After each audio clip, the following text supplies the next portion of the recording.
رب اشرح لي صدري ويسر لي أمري واحلل عقدة من لساني يفقهوا قولي واجعل لي وزيرا من أهلي. So this is an amazing video. It's kind of a mesh between scientific and linguistic miracle of the Quran, both from the same verses. So it's more of a linguistic one, but let me show you. We're gonna compare three verses here. First verse, chapter number 73, verse 9, Surah Muzammil, verse 9, which says, أعوذ بالله من الشيطان الرجيم رب المشرق والمغرب. He's the Lord of the East and the West. Right? One East, one West. However, chapter 55, verse 17 says he's the Lord of the two Easts and the two Wests. And finally, chapter number 70, verse 40 says, I swear by the Lord of all points of sunrise and sunset, meaning in plural, Easts and Wests. So you saw it, you guessed it, what we're looking at. God being the Lord of the East and the West, God being the Lord of the two Easts and two Wests, and God being the Lord of all Easts and all Wests. So now we're looking at رب المشرق والمغرب رب المشرقين رب المغربين ورب المشارق والمغارب.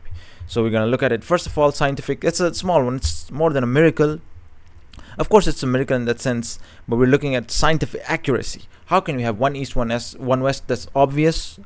Scientifically, it's accurate. The two directions, the two places where the sun rises and the sun sets. Simple. Two Easts, two Wests, as in Surah Ar-Rahman, is again simple. It could either mean the East and the West of the shortest day of the year and the longest day.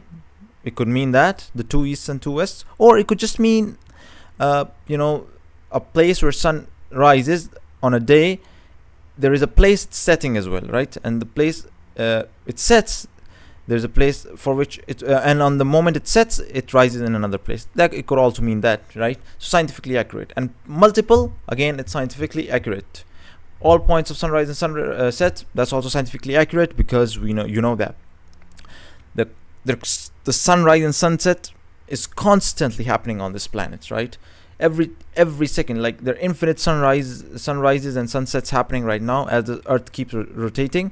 The sunrise and sunset keeps on happening, and it could also mean that the sun rises from a different point every single day on the same point on the Earth as well, right? So it can mean scientifically accurate. One East, one West, two East, two West, multiple Easts, multiple Wests. Scientifically accurate. Now let's go to the fun part, the linguistic part. Why would God say at one place, I'm Lord of the East and the West in the singular? Then here he would say, so Rahman, two Easts, Lord of the two Easts and Lord of the two Wests. And then why would he say Lord of the Easts and the Wests? That's what we're looking at, the interesting part, the linguistic part. So let's look at the wisdom. Surah Muzammil, it's all in the context, isn't it? This is a contextual study, right?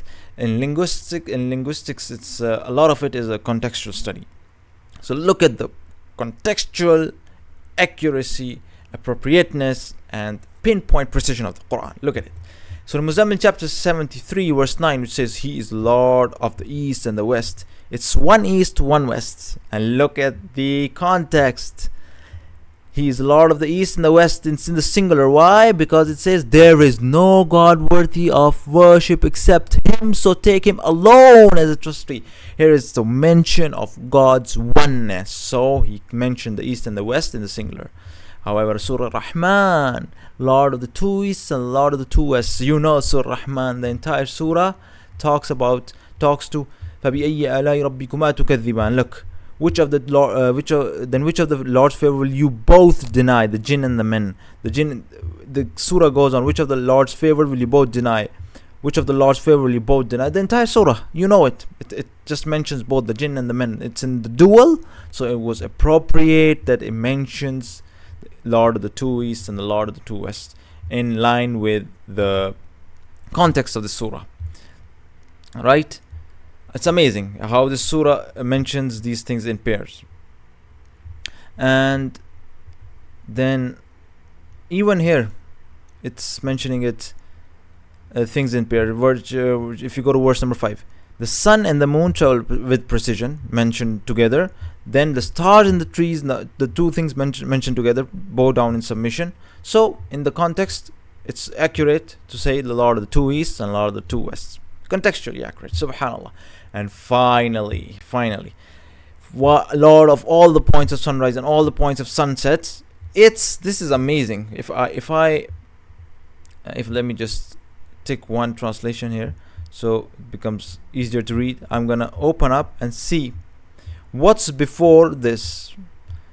The verses start from here. So let's read the translation from verse number 36 onwards in Surah Ma'arij. So what is the matter with the disbelievers that they rush headlong towards you, O Prophet, from the right and from the left in groups to mock you? And here it is, from does every one of them expect to be admitted into a garden of bliss? No, they already know what we created them from. So I do swear by the Lord of all the points of sunrise and all the point and sunset, we are truly capable of replacing them with others better than them, and we cannot be prevented from doing so. So this is amazing. You know why it's sunrise and sunset from multiple mashariq wal magharib? Because look at the context. The disbelievers are coming to the Prophet when he's when he's preaching. They're coming to him from all the directions, from the left and the right, from everywhere. They're coming to him. So it was appropriate to say the easts and the wests, because God is saying, I'm the Lord of the east and the west. Don't worry, they may be coming from all directions, but I'm in control of all the directions, right? I'm the Lord. First of all, that.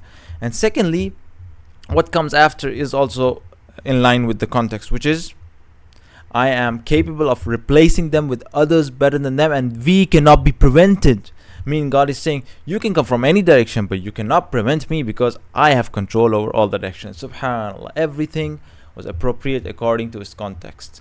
Lord Rabbul Mashriqi wal Maghrib, Lord of the East and the West. Rabbul Mashariqi wal Magharib, which is here. Rabbul Mashriqaini wa Maghribain, Lord of the two Easts and two Wests. And the Rabbul Mashriqaini wa Rabbul Mashariqi wal Magharib, Lord of all the points of sunrise and sunset. So there we have it. Another pinpoint precision of the Quran, scientifically accurate, linguistically precise, perfectly placed. Subhanallah.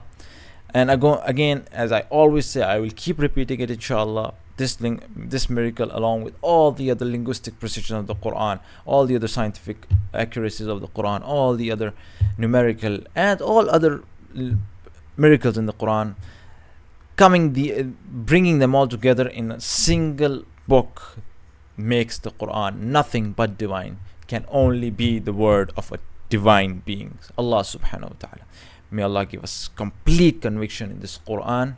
And with that, we'll end the session. Subhanakallahumma wa bihamdika ashhadu an la ilaha illa anta astaghfiruka wa atubu ilayk.